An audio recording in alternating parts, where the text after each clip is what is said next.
How to get your YouTube recap. Hey everyone, welcome back to our channel. YouTube has launched a recap feature similar to Spotify Wrapped called the Gaming and Music Recap. And here's how you can easily access it.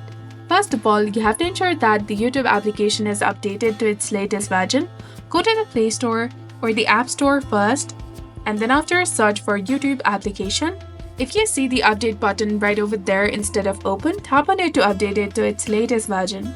Now, open the YouTube application on your mobile device, and once updated, open the YouTube app on your device, and to find your recap, swipe through the menu until you see the compass icon in the top left corner. Tap on it and then select Music. If you primarily want to see your music recap but don't see the Get Your Recap button here, here's what to do. Instead of looking for that button, tap on your profile picture in the bottom right corner of this screen, and on the next page, look at the center of the screen for a section that says Your Music Recap is here. Tap on it to view your personalized music statistics. And that's it. Now you can enjoy your YouTube music recap for this year. So if you found this tutorial helpful, please like, share, and subscribe.